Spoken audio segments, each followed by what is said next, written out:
This news will not sit well with many people. Immigration settings in New Zealand are changing. Hi everyone, the latest news from Immigration New Zealand early this month shows that some roles that were to be added to the green list will no longer be added to the green list. This is rather surprising. Is it?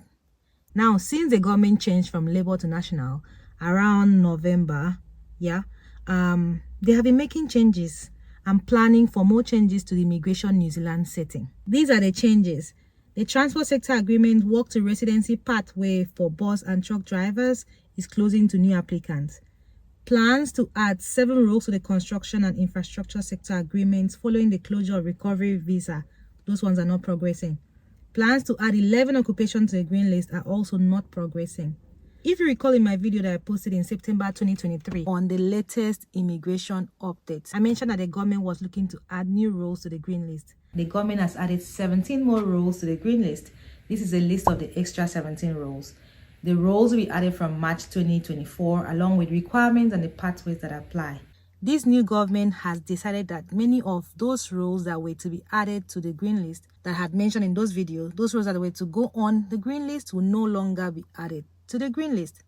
The roles that are affected are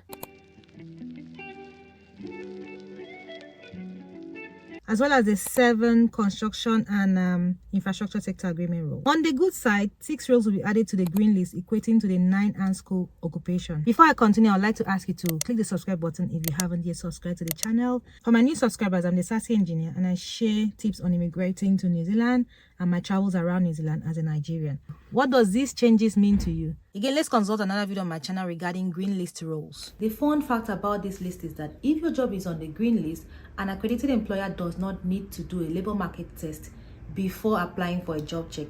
What this means is that the accredited employer can complete a job check without proof of advertising. These are the benefits of the green list.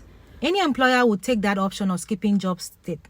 And as an immigrant or migrant worker, having your role on the list increases your chances of getting a yes from a potential employer. Many employers will pick someone who doesn't require visa sponsorship over someone who needs to be sponsored.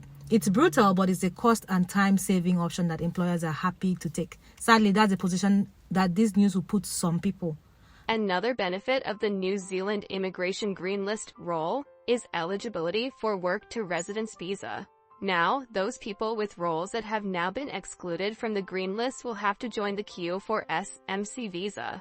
Helpfully, their income, qualifications, or NZ registration and skill work experience is enough to get them the required 6 points. It's sad, but it's not the end of the world. Employers are still recruiting migrant workers, so if you're in that position, my recommendation is to ensure that you get a job with an accredited employer. It increases your chances of obtaining residency for those employed already. Speak to your employer to get them support you for accredited employer work visa, or start working on gaining points from other angles. Details on these other angles are on this video on my channel. You won't get these tips for free anywhere, so like and subscribe y'all. Bye.